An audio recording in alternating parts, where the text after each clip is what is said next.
history of MSME, how means it all came together, and what all schemes are available today for the young entrepreneurs through which they can take the benefits and develop into the business of entrepreneurship. So continuing further, to introduce you more about the financial schemes, I would love to invite Shri Sarabjit Singh ji, the LDM from Punjab and Sindh Bank Ludhiana. नहीं उससे पहले इनका करवा दूं फिर। अच्छा। Good afternoon to all of you.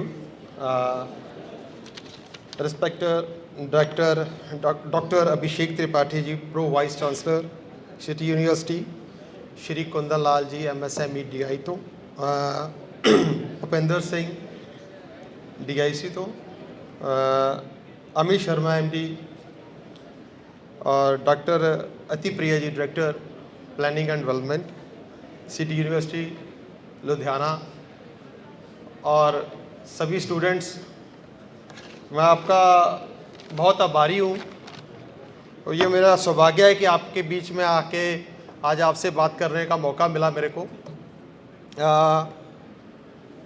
मैं lead bank Ludhiana की तरफ से as a lead district manager काम कर रहा हूँ। सबसे पहले तो मैं आपसे बात करना चाहता हूँ कि मुझे ये बताइए कि लीड बैंक के बारे में आपको किसी को पता है?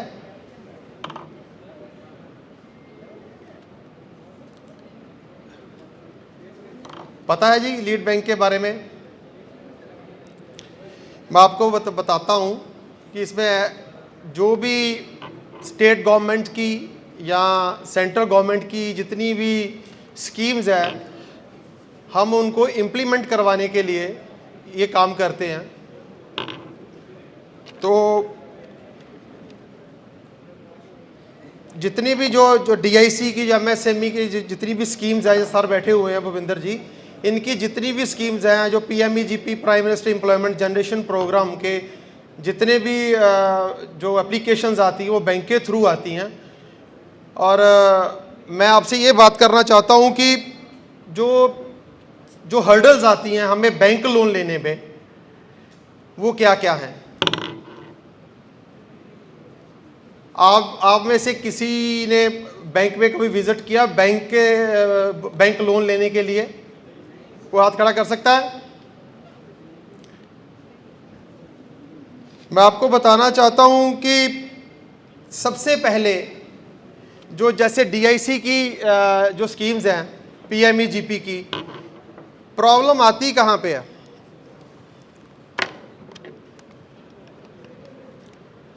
हेलो, नहीं चल रहा?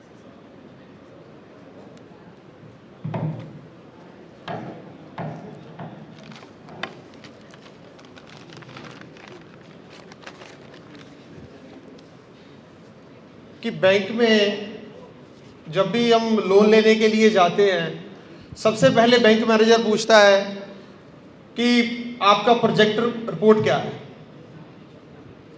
सबसे पहले जितने भी जो लोन आते हैं, जो हमारे पीएमईजीपी के अंडर आते हैं, वो सबसे पहले जो बैंक मैनेजर वो आपसे प्रोजेक्ट रिपोर्ट मांगेगा कि आपका असल में प्रोजेक्ट है क्या, आपको कितने पैसे चाहिए, उसमें टर्म लोन कितना है या वर्किंग कैपिटल कितनी है, ये सब आप बताओगे।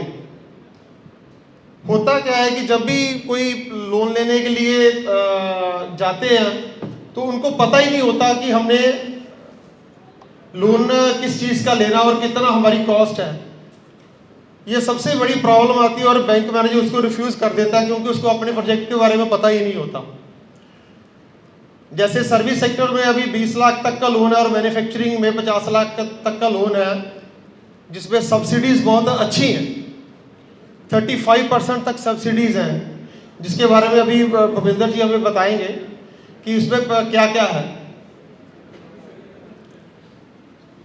होता क्या है कि जैसे 10 लाख का लोन डीआईसी के थ्रू हमारे पोर्टल में आ जाता है, ब्रांच में आ जाता है, तो बंदे से पूछते हैं कि जो भी आया हो कि भाई आपको लोन 10 लाख का आपका सैंक्शन हो गया, 10 लाख का आपको बताइए कि आपने कौन कौन सी मशीन्स, कौन कौन सी चीज़ें लेनी है, तो उसको पता ही नहीं होता।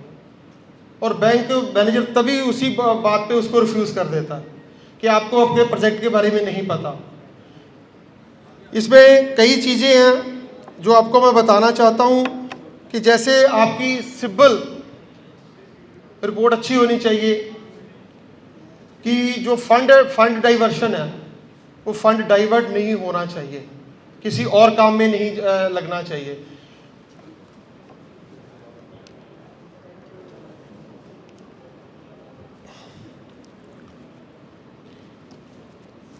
ओवर फाइनेंस नहीं होना चाहिए और जो अंडर फाइनेंस भी नहीं होना चाहिए। जो इसमें मेन चीज़ है वो आपका फाइनेंशियल डिसिप्लिन, ठीक है। और इसमें कई स्कीमें हैं जो बैंक की तरफ से भी हैं, जैसे मुद्रा स्कीम है, स्टैंड अप इंडिया है, जिसमें मुद्रा स्कीम में तो अभी 50,000 रुपये से लेके 10 लाख तक का लोन है, जिसमें जो है शिशु का 50,000 रुपये तक है और किशोर का 5 लाख तक है, 2 लाख तक है, और जो तरुण में 10 लाख तक का लोन आप अवेल कर सकते हो विदाउट एनी कोलैटरल सिक्योरिटी, जिसमें जो सरकार है वो CGTMSE इसमें कवर करती है, जो गारंटी है वो सरकार पे करती है। तो ये बहुत अच्छा है, आप इसमें लोन ले सकते हो।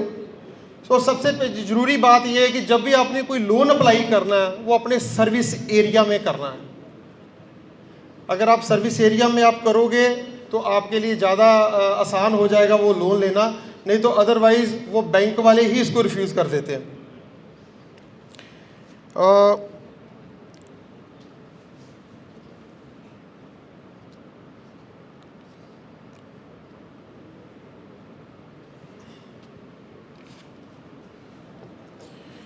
इसमें अगर आपको कोई भी प्रॉब्लम आती है तो लीड बैंक लुधियाना आपको पूरी सहायता करेगा। इसमें आप हमारा जो ऑफिस है वो पंजाब एंड सिंध बैंक साबन बाज़ार लुधियाना में है, तो आप वहाँ से आपका मेरा कॉन्टैक्ट नंबर और मेरे ऑफिस का एड्रेस ले सकते हो। अगर आपको किसी भी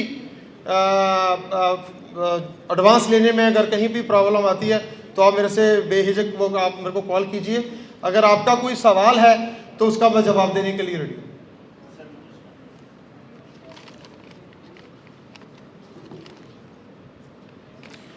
और लास्ट में मैं सिटी यूनिवर्सिटी का बहुत आभारी हूँ कि आपने मुझे यहाँ आके इनसे रूबरू होने का मौका दिया। Thank you very much.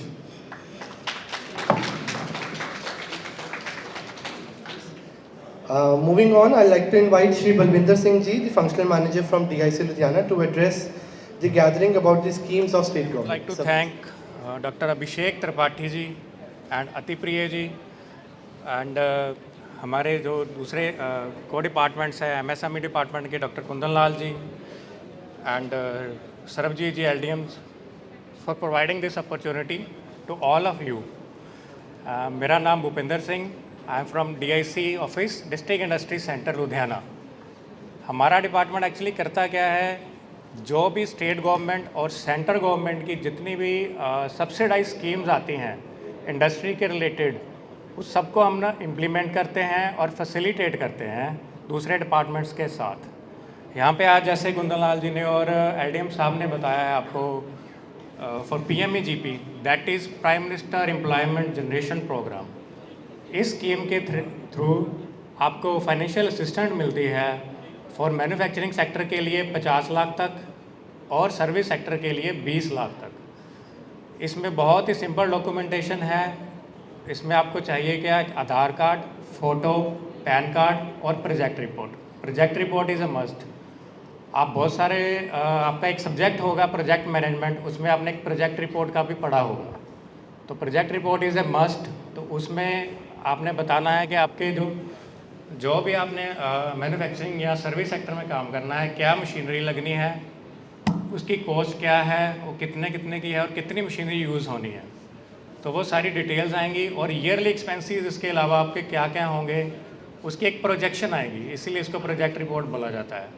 तो आपको एक थोरो नॉलेज होनी चाहिए कि आपका ने जो काम करना है उसकी पूरी नॉलेज होनी चाहिए और उसमें क्या मशीनरी यूज़ होनी है, आपका ROI क्या होगा, आपके कॉम्पिटिटर्स कौन हैं, ताकि आपको प्रोजेक्ट उसमें कोई दिक्कत ना हो। तो इसीलिए बैंक्स में कोई दिक्कत नहीं आती, वो बैंक अप्रेज भी कर देता है उस प्रोजेक्ट रिपोर्ट को। तो 20 लाख तक जो है सर्विस सेक्टर में जैसे आ जाते हैं बुटीक आते हैं, पार्लर आते हैं, डॉक्यूमेंटेशन सेंटर आता है, कंप्यूटर सेंटर है, कार वर्कशॉप है, ये सारे सर्विस सेक्टर में आते हैं। आप 20 लाख तक के इसमें फैसिलिटी ले सकते हो। और लेकिन आरबीआई के गाइडलाइंस के अकॉर्डिंग 10 लाख के ऊपर जो आपका लोन जाएगा उसमें बैंक आपसे कोलेटरल सिक्योरिटी मांगेगा। और मैन्युफैक्चरिंग में यही सेम 50 लाख तक है, आपने 50 लाख तक कोई भी काम कर सकते हो। इसमें 60-40 का रेशो रहता है। 60% जो है आपका कैपिटल रहता है जिसमें मशीनरी का पार्ट आता है, और जो 40% रहेगा वो वर्किंग कैपिटल आएगा। उसमें आपका रॉ मटेरियल आ जाएगा या अदर जो भी आपको सामान वगैरह ख़रीदना है या कुछ कैश चाहिए। और जो पेमेंट्स होती हैं बैंक मोस्टली थर्ड पार्टी ही करता है। जहाँ से आपने मशीनरी वगैरह ख़रीदनी है बैंक डायरेक्टली वहाँ पे पेमेंट करेगा। और इसका जो आप रिटर्न करोगे वो 5 साल तक इसको आपने वापस करना है। और इसमें सबसे ज़्यादा जो बढ़िया अपॉर्चुनिटी इसमें ये है कि गवर्नमेंट इसमें अप टू 35% तक सब्सिडी देती है, स्पेशली वुमेंस को, वुमेन एंटरप्रेन्योर को 35%। मतलब 1 लाख अगर आपने लोन लिया है तो 35,000 आपको माफ़ है, आपने वापस नहीं करना है। सिर्फ 65,000 पर ही आपने वापस करना है।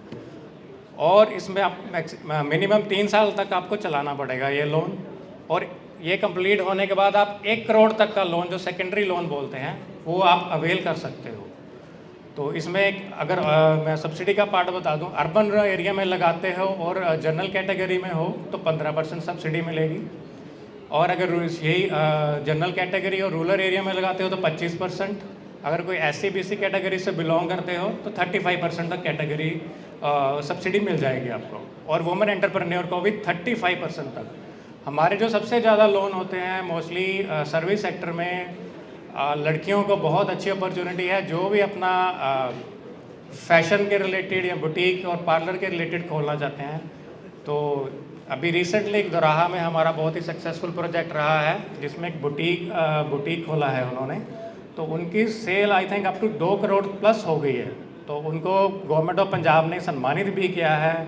उनके गवर्नमेंट ऑफ पंजाब का एक मैगज़ीन आता है उसमें भी हमारे CM साहब ने उनकी फ़ोटो लगी है। तो बहुत ही अच्छी अपॉर्चुनिटी है, स्पेशली गर्ल्स के लिए तो बहुत ही अच्छी है जो भी बुटीक और पार्लर या ऐसे किसी भी सर्विस रिलेटेड काम में जाना चाहते हैं। तो क्योंकि इनको 35% तक सब्सिडी इजीली अवेल कर सकते हैं। तो दूसरे सेक्टर में मैन्युफैक्चरिंग में गारमेंट्स के बहुत यूनिट लगते हैं, और कोई भी मैन्युफैक्चरिंग के रिलेटेड जो भी यूनिट्स हैं वो लगा सकते हैं।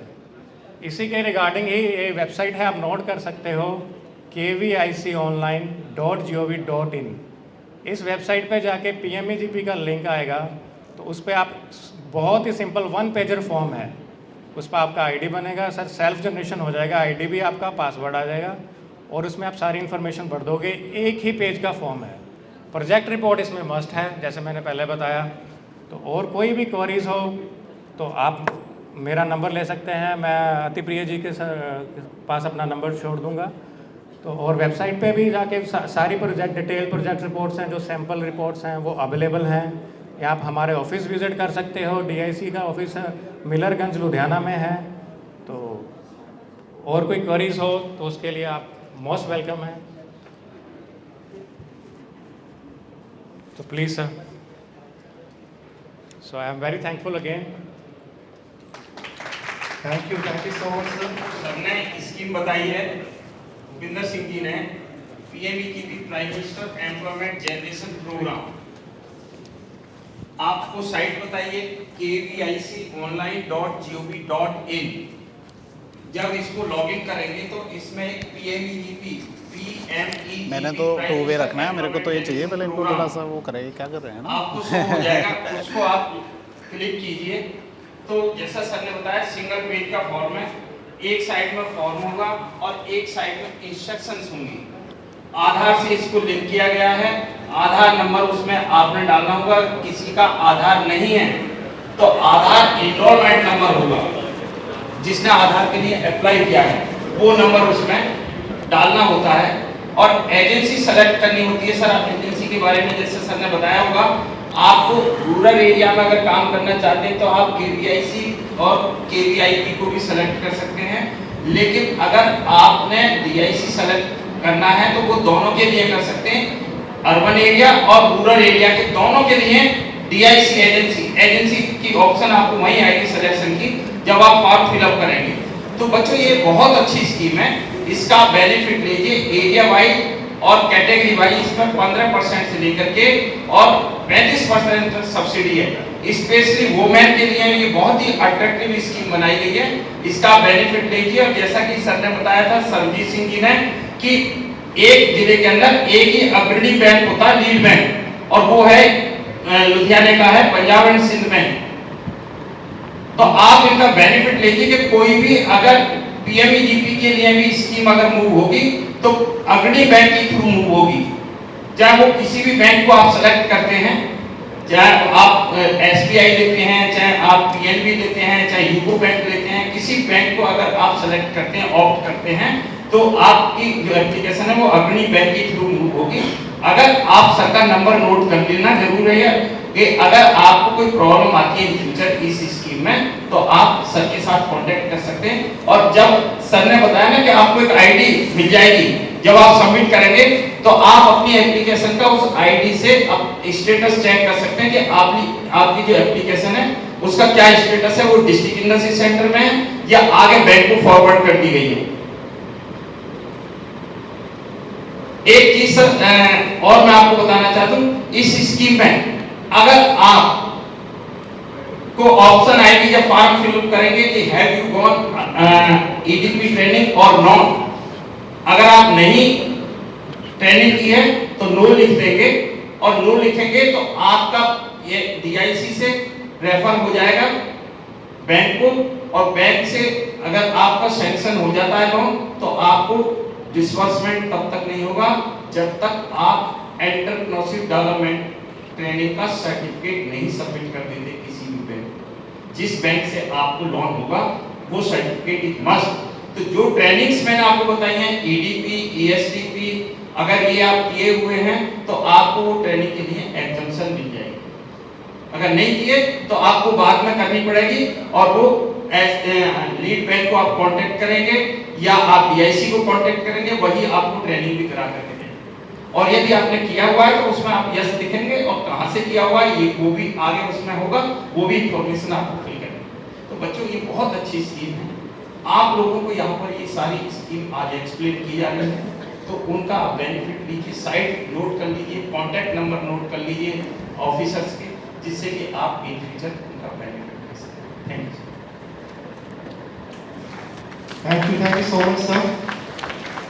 Okay, so now I believe that you all have been, briefed and abreast about most of the schemes which government has to offer, and now it's the time to, hear down the success story of one of the most dynamic and young entrepreneurs of the city, Amit Sir, who is also a very dear friend and an associate of City University also.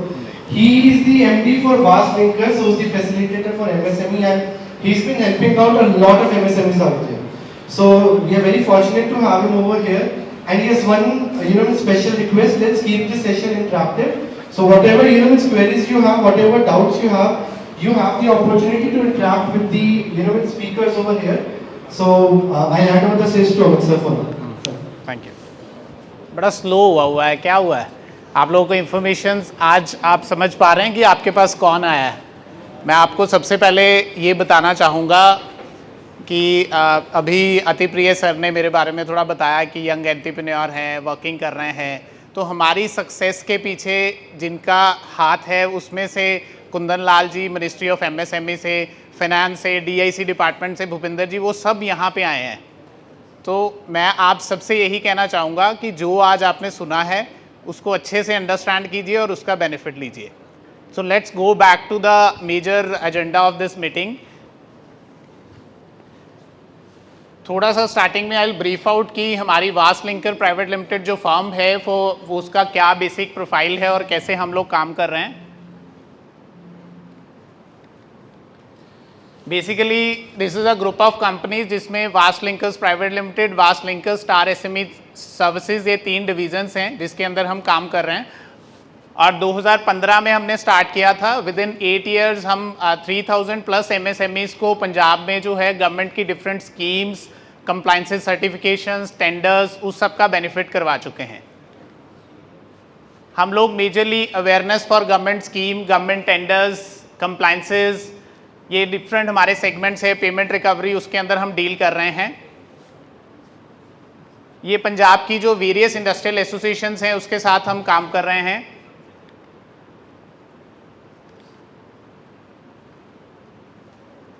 In industrial Punjab के जितने major department हैं या government जितनी associations हैं उनके साथ as a knowledge partner हमारा एक MOU है। तो उस MOU के थ्रू हम जितनी भी नॉलेज होती है, जितनी भी गवर्नमेंट की स्कीम्स हैं, जितनी गवर्नमेंट नई चीज़ें लेके आती है उनको हम बेसिकली इंडस्ट्री तक और एसोसिएशन तक लेके जाते हैं।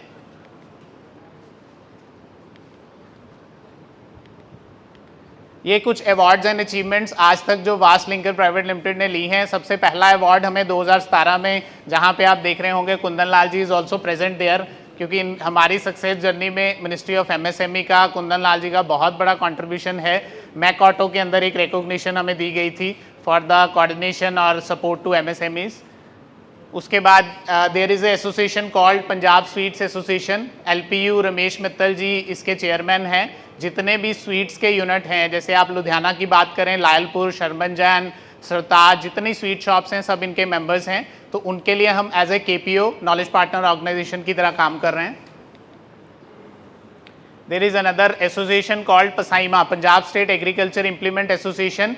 इनके लिए भी फ्रॉम लास्ट 5 ईयर्स हम एज ए KPO काम कर रहे हैं। जितने भी इनके गवर्नमेंट टेंडर्स प्रोजेक्ट हैं उनके लिए हमारी वर्किंग हो रही है। ये लुधियाना का एक बहुत ही वाइब्रेंट प्लेटफॉर्म है जिसका नाम है CICU। तो CICU में भी हम लोग गवर्नमेंट टेंडर्स और अवेयरनेस के लिए वर्किंग कर रहे हैं। ये picture is well known to you. आप ही की यूनिवर्सिटी में लास्ट ईयर कॉन्वोकेशन पे मुझे इनवाइट किया गया था और रिस्पेक्टेड सरदार कुलतार सिंह जी संधवा जो आए थे तो उन्होंने हमें ऑनर किया था। तो दे आर डिफरेंट, मैं इसके बीच ज़्यादा इसमें नहीं जाऊँगा। There are lot of PAU में हमारे गेस्ट लेक्चर एंड ऑल। कुछ ये इवेंट्स एंड सेमिनार्स जो हम करते रहते हैं with ministry of MSME, banks. ये हमारा पंजाब एंड सिंध बैंक के साथ मैं अभी सरबजीत जी से शेयर कर रहा था। तो बेसिकली 2019 में किया था on invest Punjab and MSME support and guidance के ऊपर। देन मिनिस्ट्री ऑफ MSME के साथ हमारे बहुत सारे इवेंट हुए हैं। ये जितनी भी हम डेलीगेशंस लेके जाते हैं उसके बारे में सारी इंफॉर्मेशंस हैं।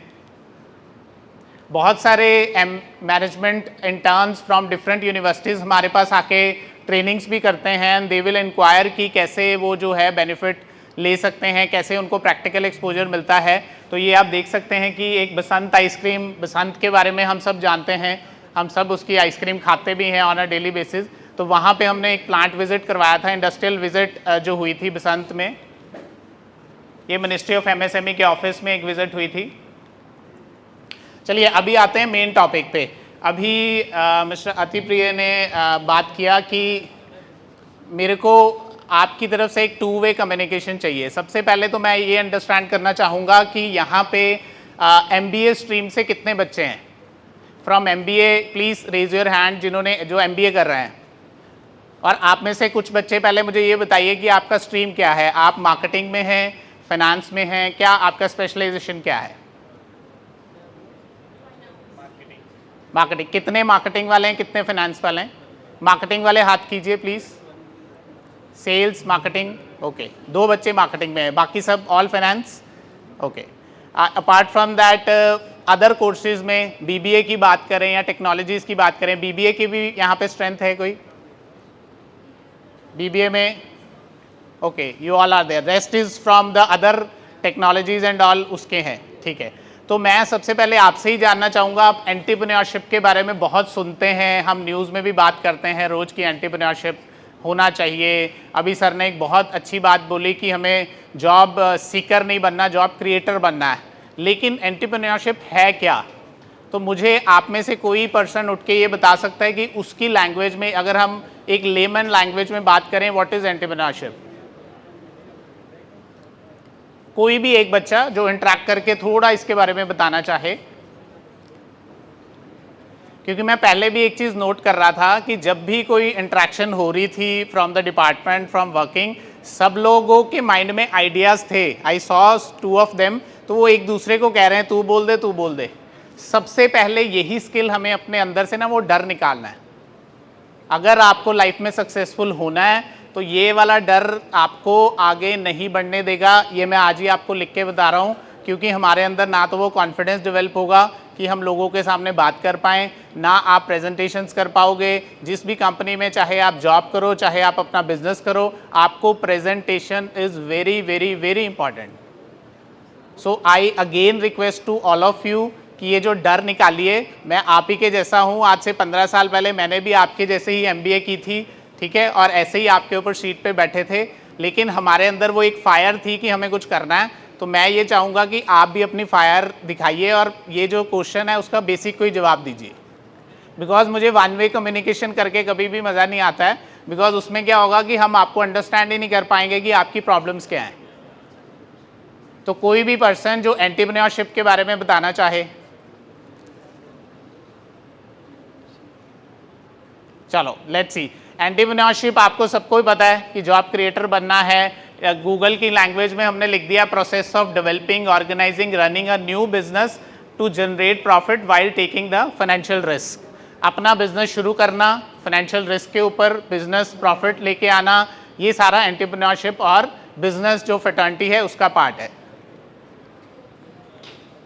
अब मुझे आपसे ये तो आंसर 100% चाहिए। मुझे ये बताइए, 5 फोटोज आपके सामने हैं, किसी को पता है कि इन 5 फोटो में से किसी भी पर्सन को आप जानते हो? ऐसे नहीं, 1 by 1 रेज योर हैंड। अगर आपको 5 में से किसी का भी नाम पता है तो आप बता सकते हैं, बिकॉज ये वो यंग फेसेस हैं जिन्होंने इंडिया का डायनामिक्स चेंज किया है। बहुत अच्छा सक्सेस स्टोरीज है इनका।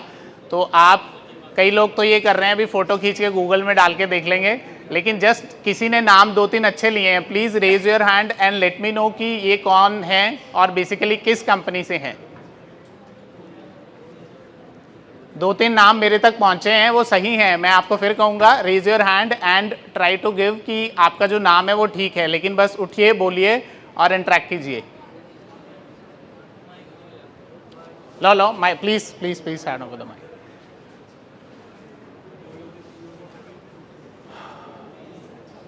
तो सबसे पहले इनके लिए तालियां, क्योंकि इन्होंने पहली शुरुआत की है, भी खड़े होकर बात करनी है। हाँ जी जी, Ritesh Agarwal sir. Ritesh Agarwal first one, okay sir. सबसे पहले जो रितेश अग्रवाल हैं, ये किस कंपनी के ऑनर हैं? ओयो। इनके लिए जोरदार तालियां। और रितेश अग्रवाल के अलावा किसी और का नाम जानते हो इसमें से आप? ओके, ठीक है। इसके अलावा कोई और शेयर करना चाहे? Ritesh Agarwal from OYO second. अभी भी कुछ गेसेस बहुत अच्छे आ रहे हैं, आप लोग बता सकते हैं, क्योंकि इनकी जर्नी मैं आपसे शेयर करने वाला हूँ। ये भी आप ही की जैसे MBA करके BBA करके बाहर निकले थे और इन्होंने बहुत नाम कमाया है।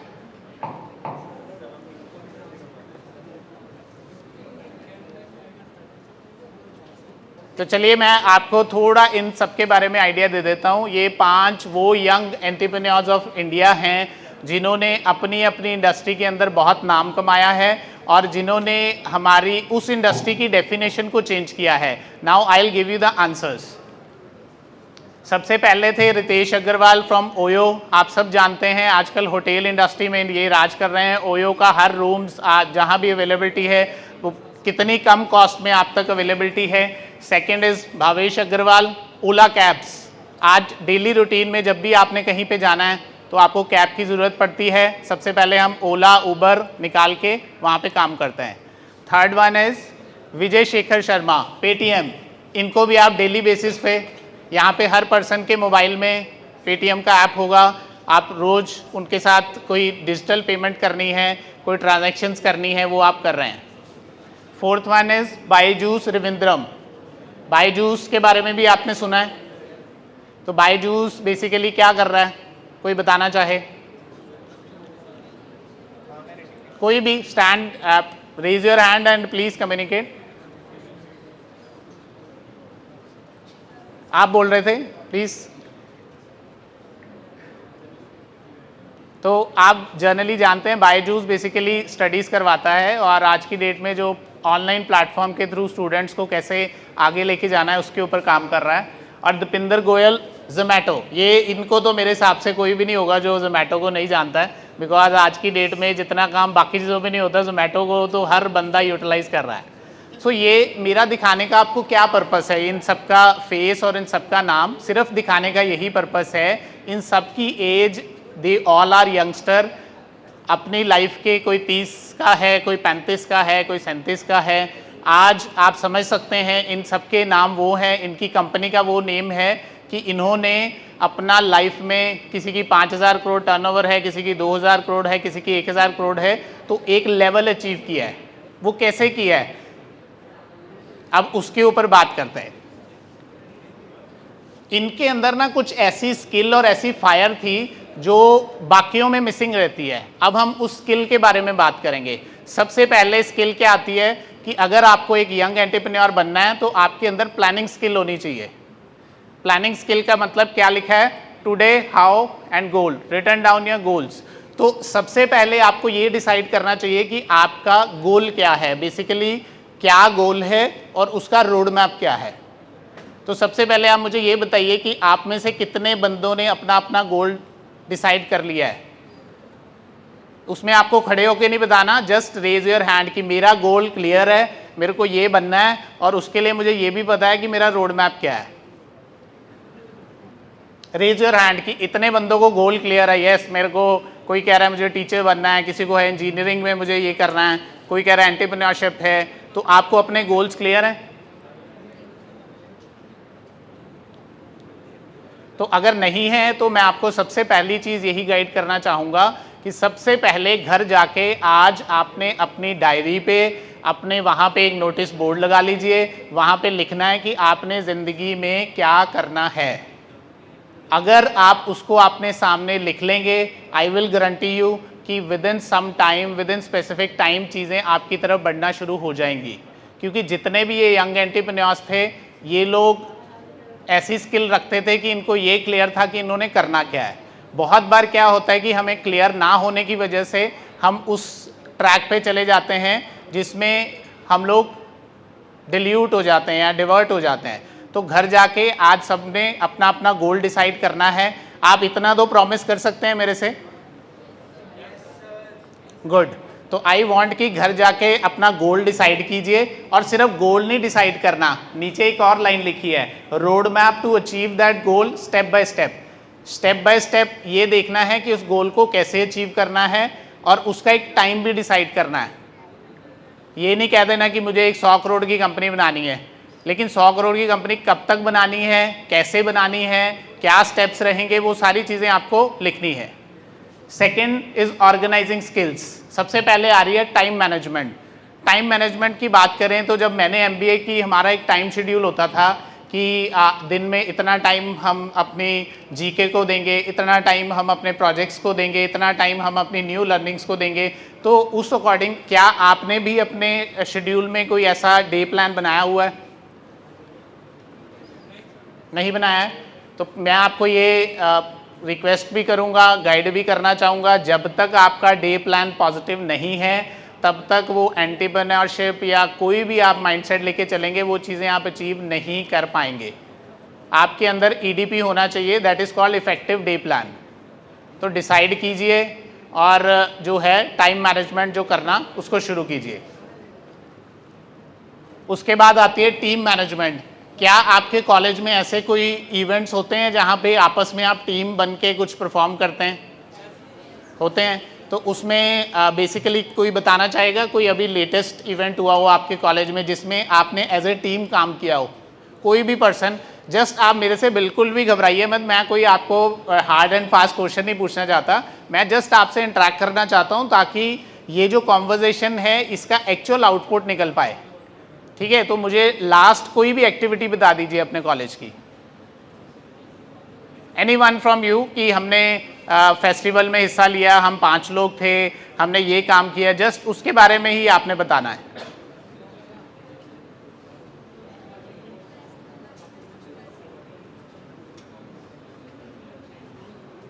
जो इधर उधर कह रहे हैं वो आपस में इंटरेक्ट करके एक बच्चा हाथ खड़ा कर सकता है।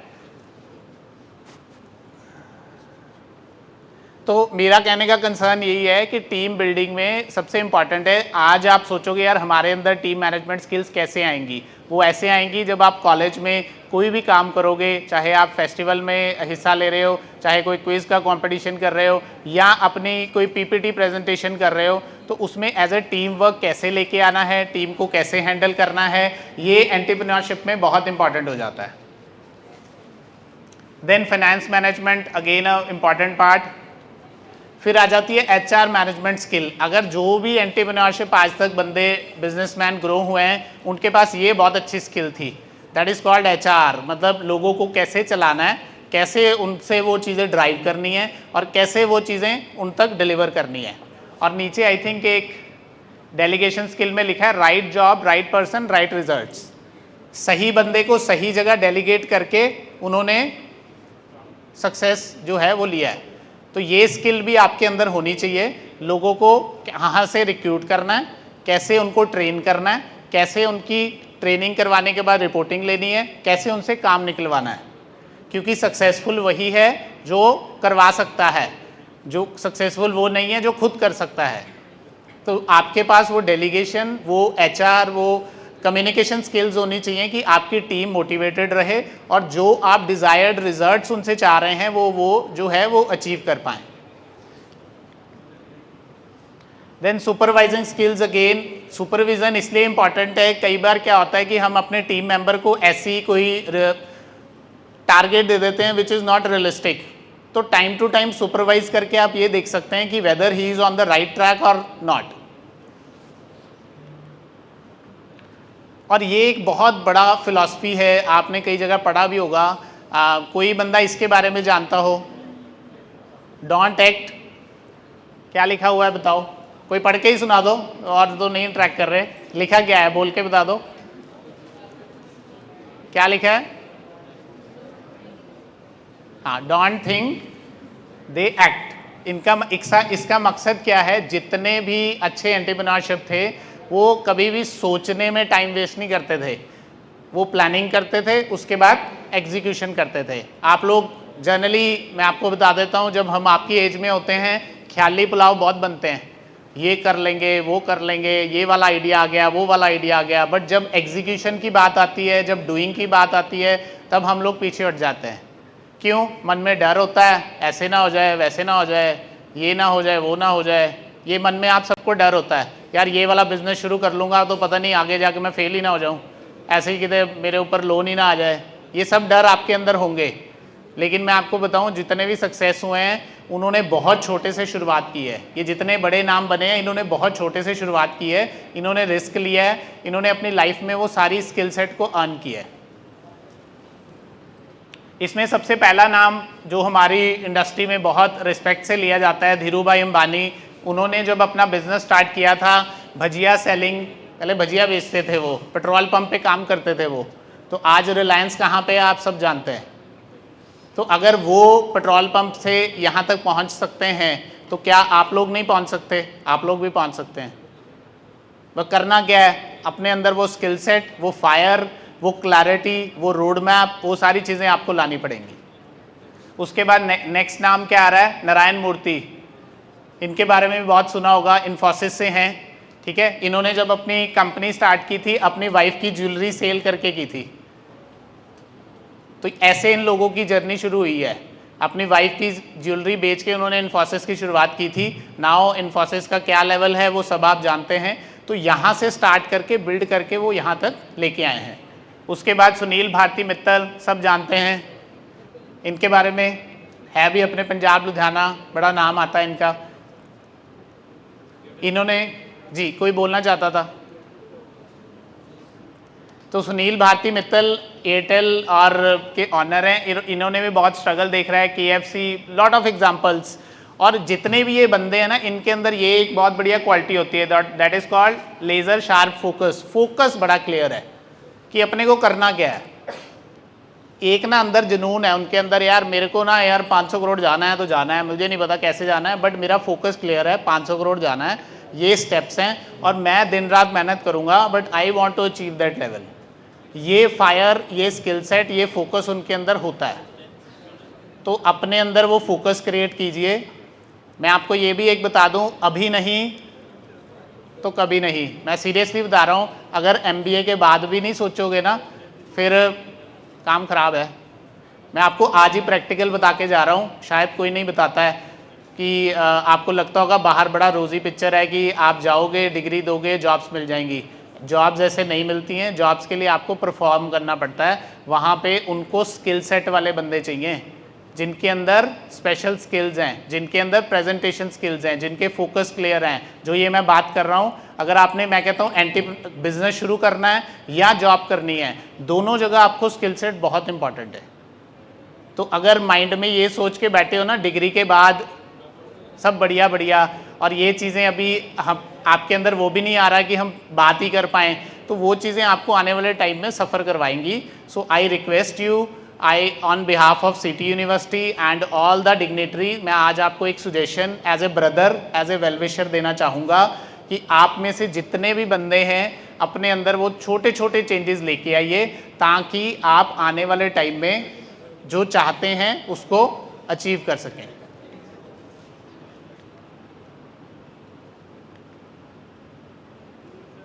अच्छा, मुझे ये बताइए, आप में से बुक्स कौन कौन पढ़ता है? कोई है यहाँ से? हाँ, एक बंदे ने हाथ खड़ा किया पीछे। Please stand up, please please. उन्होंने हाथ खड़ा कर दिया, पर खड़े होने की हिम्मत नहीं हो रही। नाम बता दीजिए कोई भी एक बुक जो आज तक आपने पढ़ी हो। जस्ट ऑडिबल नहीं है। Think and grow rich. Okay okay okay, very good, very nice book जो आपने पढ़ी है, थिंक एंड ग्रो रिच। थोड़ा बताना चाहेंगे भी क्या उसमें आपको अच्छा लगा उस बुक के अंदर? सर प्लीज ये दे देंगे, आप माइक दे देंगे।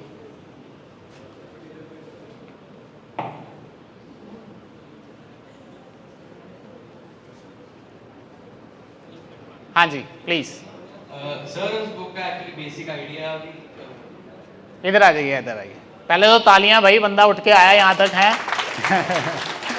चलो गुड। हाँ, थिंक एंड ग्रो रिच आपने पढ़ी, क्या देखा उसके अंदर? सर उसमें बुक में ये बेसिक आइडिया कन्वे किया होता है कि लाइक जैसे आपने बताया कि laser focus, like you have to be focused on an idea, you have to believe कि वो आइडिया वर्क करेगा, और आप उस पर लगातार जब काम करते रहते हो, बीच में अप्स एंड डाउन्स भी काफ़ी आते हैं। तो उसमें उस बुक के लिए बताया हुआ था कि आप उन अप्स एंड डाउन्स को ऐसे मत देखो कि यही चलता रहेगा। उस बुक में काफ़ी ये अच्छा आइडिया कन्वे करा था। एक परसिस्टेंट और एक फोकस थिंकिंग का उसमें आइडिया कन्वे करा था। What's your good name? Yatish Malhotra. Yatish के लिए तालियां। यतीश में अपनी लाइफ में एक माइलस्टोन अचीव कर लिया है। पता है आपको क्या? बताऊं क्या है वो? वहाँ से यहाँ तक का। ये बहुत टफ होता है, हमारे लिए भी होता था जब हम आपकी स्टेज पे थे कि यार जाएं, बात करें ना करें, बेइज्जती ना हो जाए, लोग हंसने ना लग जाएं, यही होता है माइंड में, हमारे भी था। लेकिन ये जो माइलस्टोन किया है ना आपने achieve, this will really add value. तो यहाँ आना है और पहले वैल्यू ऐड करनी है और लोगों को इंस्पायर करना है हमने, ठीक है? So wish you all the very best. I want कि ऐसी और बुक्स भी आप पढ़ते रहें। बुक्स पढ़ने से बहुत लोगों ने ग्रोथ की है और बहुत नए नए आइडियाज़ माइंड में आते हैं। Well done, please. तो अब इसके बाद कोई और है जिसको माइलस्टोन अचीव करना है? कोई? कुछ भी नहीं है। देखो क्या हुआ, नॉर्मल था बंदा, यहाँ आया, उसने अपनी डिस्कस किया। कोई ऐसा पर्सन जो आके कोई बुक्स के बारे में या किसी भी बारे में कोई कुछ शेयर करना चाहे? चलो डन। तो मैं आपको ये कह रहा था कि जो हमारे आज तक के धुरंधर एंटरप्रेन्योरशिप में बिल गेट्स का नाम आता है, आगे लिखा हुआ है 50 बुक्स हर साल पढ़ते थे। मार्क जुकरबर्ग, इनके ये कौन है ये बता दो मुझे। हाँ, फेसबुक वाले हैं, क्योंकि वो तो सारा दिन हमारी चलती है ना? तो फेसबुक वाले भी जो थे, जिन्होंने फेसबुक बनाई है, हर हफ्ते एक बुक पढ़ते थे। स्टीव जॉब के बारे में कौन जानता है? कौन है वो? हाँ, एप्पल के CEO। हाँ, तालियां इनके लिए। Very good very good. ये छोटी छोटी एक्टिविटीज़ है, इसको ऐड कीजिए। मेरा कंसर्न है कि आज आप थोड़ा सा अपने अंदर से निकलें, वो डर निकाल लें। तो जो स्टीव जॉब थे वो भी एक महीने में कम से कम एक बुक ख़त्म करते थे, नई बुक पढ़ते थे। उसके बाद लास्ट हमारे महात्मा गांधी जी, पूरी लाइफ में उन्होंने 1100 बुक्स पढ़ी हैं और उसी वजह से उन्होंने वो रेवोल्यूशन क्रिएट किया, वो सब कुछ किया। तो आज जाने के बाद कुछ बुक्स मैं आपको सुजेस्ट करके जा रहा हूँ, इसकी फ़ोटो खींच लेना। और इसको अपनी लाइफ में कभी भी फ्री माइंड हो ना, मोबाइल में सोशल मीडिया में टाइम बहुत इन्वेस्ट करते हैं, इन पे भी थोड़ा इन्वेस्ट कर लेना। फ़ोटो खींच लो, घर जाके कभी भी लगे टाइम इनके बारे में देखना। ये बहुत अच्छी बुक्स हैं और इन बुक्स से आपको कुछ ना कुछ एडिशन जो है ज़रूर मिलेगा।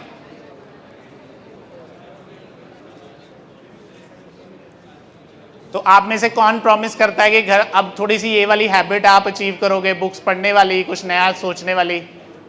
चलो वेरी गुड, बहुत सारे बंदों ने हाथ खड़ा किया है। Now we are moving next. ये बहुत सारे प्रोसेसेस हैं कि जब आप कोई बिजनेस खोलोगे आपको कैसे बिजनेस खोलना है, वो उसके बारे में हम ज़्यादा डीप में बात नहीं करेंगे बिकॉज एक बहुत लंबा सेशन हो जाएगा उसके लिए। हाँ, एक मुझे आप लोगों से ये एक स्लाइड ज़रूर शेयर करनी है, दैट इज़ वेरी इंपॉर्टेंट, कि आप लोग लाइव प्रोजेक्ट्स करते हैं। आपके जो MBA प्रोग्राम हो रहा है जहाँ पे बेसिकली कोई प्रोजेक्ट वर्क या किस तरह के कोई प्रोजेक्ट्स होते हैं, चलो लाइव प्रोजेक्ट्स नहीं करते तो प्रोजेक्ट्स कर रहे हैं, आप लोग कर रहे हैं, तो मुझे कोई भी एक प्रोजेक्ट का नाम बता सकते हैं आप जो आपने किया हो अभी लेटेस्ट, या पिछले महीने में या पिछले साल में?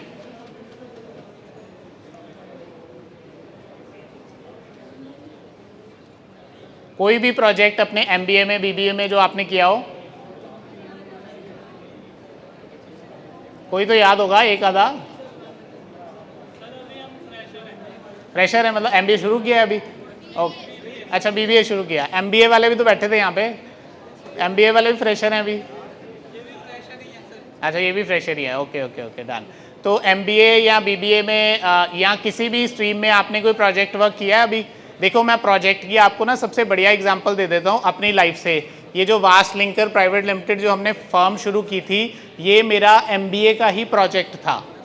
तो आप समझ सकते हैं प्रोजेक्ट कहाँ तक जा सकता है।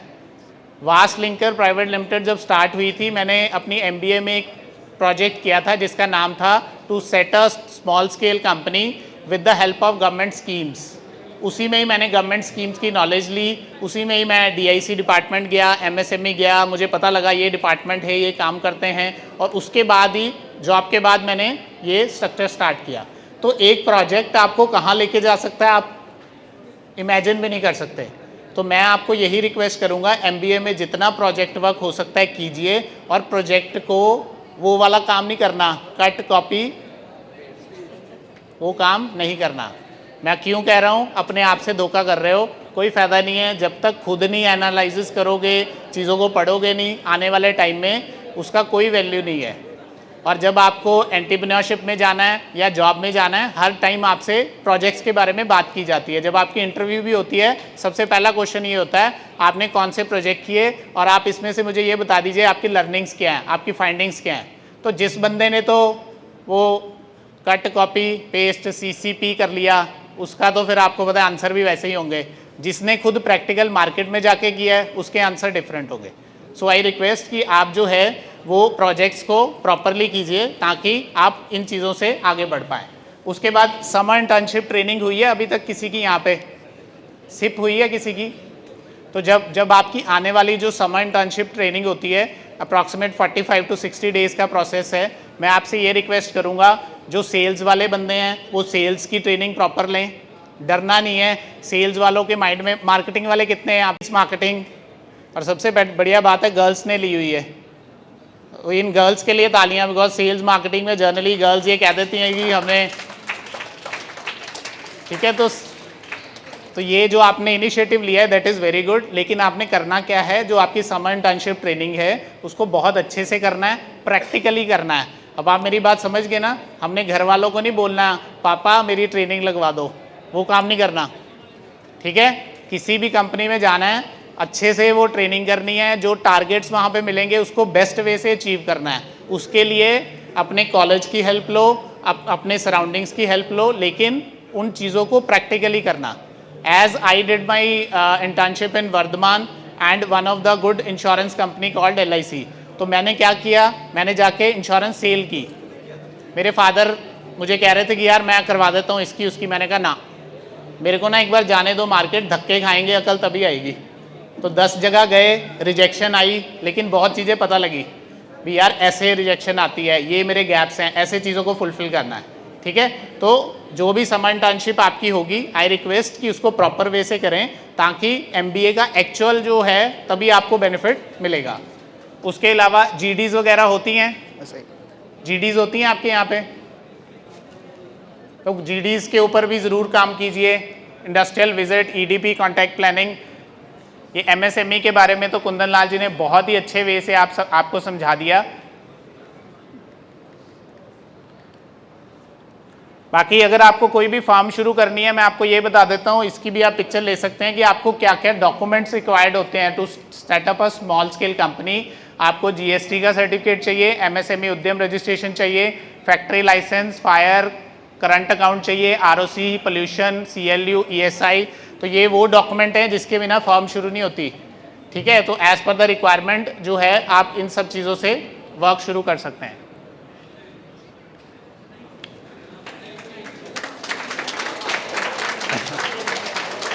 ये जो तालियां आपने बजाई हैं, ये है कि ख़त्म हो गया, कि आपको वैसे ही अच्छा लगा ये वाला?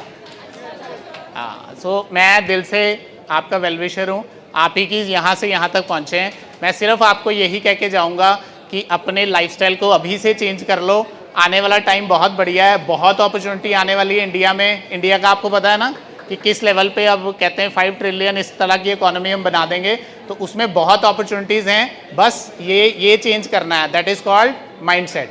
सो I wish you all the very best. और मैं यही कहूँगा कि आज के बाद आप सब लोग गोल्स भी लिखेंगे, बुक्स भी पढ़ेंगे, और जो आज हमने डिस्कस किया है एक्चुअली उसको अपनी लाइफ में इम्प्लीमेंट करेंगे। Thank you so much. Thank you so much, Kundan sir, Saurabh sir, Bhupender sir, and Amit sir for addressing the audience today. So we'll wrap up the session now. One special announcement for all the students. We have made the special arrangements for you for the refreshment part, and I believe you all must be waiting for that. So Kevin and Gurdeep will assist you down. You have to go to Cafe Ariana downstairs, and we have the refreshments over you for there.